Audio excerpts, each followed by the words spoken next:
Olá, meus queridos irmãos e irmãs, graça e paz da parte do nosso Senhor e Salvador Jesus Cristo. Estamos chegando ao final de mais uma semana, de mais um dia e com mais uma oração da noite. Quero dar sequência às nossas devocionais a respeito do reino de Deus, suas exigências e privilégios. Estudos baseados no Sermão do Monte, pregado pelo nosso Senhor e Salvador Jesus Cristo, e aqui registrado pelo evangelista Mateus no Evangelho de Jesus segundo a visão de Mateus, capítulos 5, 6 e 7. Hoje eu quero estudar com os irmãos a quarta e a quinta bem-aventuranças. A quarta bem-aventurança diz assim: bem-aventurados os que têm fome e sede de justiça, porque serão fartos. Versículo 6, Mateus capítulo 5. Meus queridos irmãos e irmãs, talvez, eu imagino que a maioria absoluta daqueles que estão acompanhando as nossas devocionais aqui na nossa oração da noite, nunca tenha passado por fome de comida propriamente dita e sede de água. Talvez a maioria nunca teve essa experiência.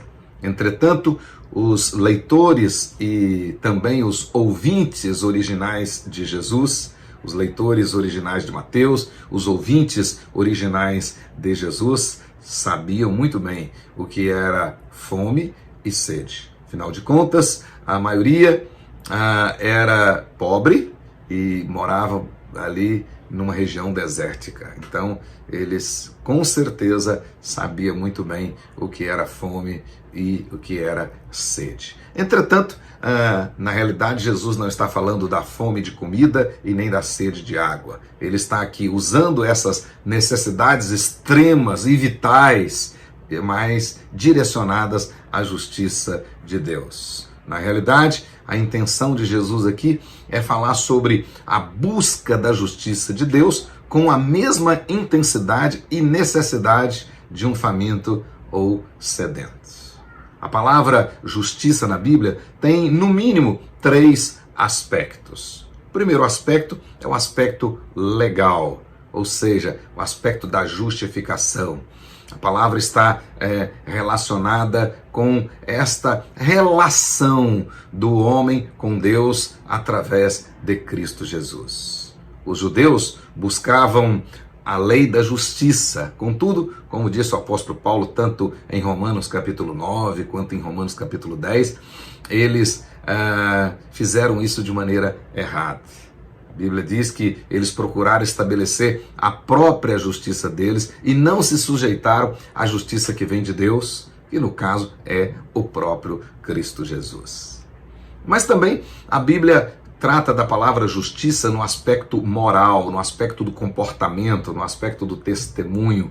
A justiça de caráter, a conduta que agrada a Deus. Significa um padrão de vida conforme a vontade de Deus. Portanto, ter fome e sede de justiça é desejar ardentemente viver segundo a vontade de Deus. Ou seja, viver segundo a vontade de Deus com a mesma intensidade, com a mesma necessidade vital. É dessa justiça que Jesus está falando aqui, nesta quarta bem-aventurança, e é dessa justiça que ele falou aí no versículo 10, também quando ele diz que nós somos perseguidos exatamente porque vivemos essa justiça, ou seja, vivemos segundo a vontade de Deus. E isso desagrada ao mundo e leva-o a perseguir aqueles que assim vivem. Também no versículo 20, quando Jesus contrasta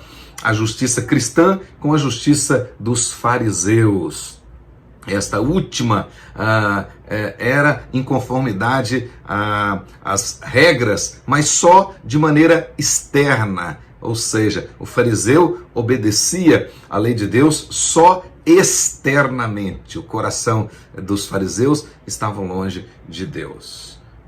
A justiça cristã tem a ver com a motivação, tem a ver com o coração, com a mente, tem a ver com algo interior. É dessa justiça que nós devemos ter fome e sede. Mas também a Bíblia traz essa palavra com sentido social. Significa viver a mensagem na prática. Ou seja, buscar a libertação da opressão, né, junto com a promoção dos direitos civis, da justiça nos tribunais, da integridade nas relações, nos negócios, a honra no lar, nos relacionamentos familiares. É o que se chama de justiça social. Na realidade, nós devemos ter fome e sede da justiça na sua forma tríplice. Contudo, Jesus aqui está mais focado no nosso comportamento, ou seja, viver uma vida de maneira que agrada a Deus. O que Jesus está dizendo aqui é que não basta apenas nós reconhecermos e chorarmos o nosso passado de pecado, mas também nós precisamos ter fome e sede de justiças futuras. Jesus está ensinando que nós devemos envidar todos os esforços em busca de uma vida reta, íntegra, justa, com resultados práticos. Mas a pergunta é, qual o resultado? O texto diz, serão fartos com justiça. Aqui nós temos um paradoxo que precisa ser entendido. Em João capítulo 4, Jesus se identifica com uma água viva. Em João capítulo 6, ele se identifica com o pão da vida. E lá em João capítulo 6, versículo 35, ele diz assim, eu sou o pão da vida. Quem vem a mim jamais terá fome. E o que crê em mim jamais terá sede. Portanto, nesse sentido, quando Jesus está falando de fome e sede, naquele sentido de João capítulo 4 e João capítulo 6, ele está falando aí desta completude. Nós estamos satisfeitos com tudo que Jesus é e com tudo que ele provê. Entretanto, em relação à justiça, nós temos aqui um entendimento mais profundo. Ou seja, além de Deus nos saciar com a sua justiça, essa justiça é tão maravilhosa que nós a desejamos cada vez mais. É isto que o apóstolo Paulo ensina lá em Filipenses capítulo 3. Né? Eu não sou perfeito, mas eu caminho para essa perfeição. E depois ele termina o texto dizendo o seguinte, nós que somos perfeitos, ou seja, nós que somos maduros. Essa justiça eu já tenho, mas eu desejo cada vez mais. Portanto, é dessa justiça que nós precisamos ter sede e fome.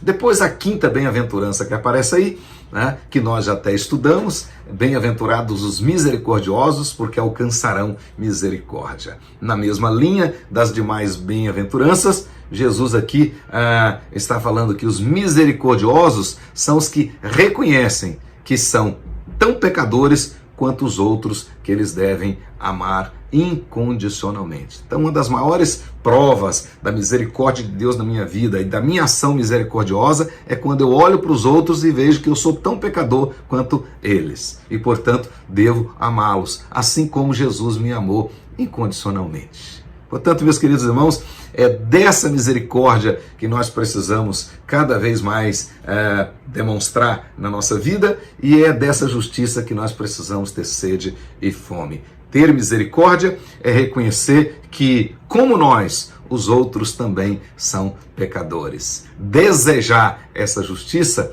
é viver conforme o padrão de Deus. Portanto, a Bíblia diz, rendam graças ao Senhor por sua bondade e por suas maravilhas para com os filhos dos homens, pois dessedentou a alma sequiosa e fartou de bens a alma faminta. Que Deus te abençoe, meu querido irmão, e abençoe a sua casa. E amanhã, com a misericórdia do Senhor renovadas, seguiremos em frente, desejando ardentemente viver conforme a vontade do Senhor. Que Deus te abençoe em nome de Jesus.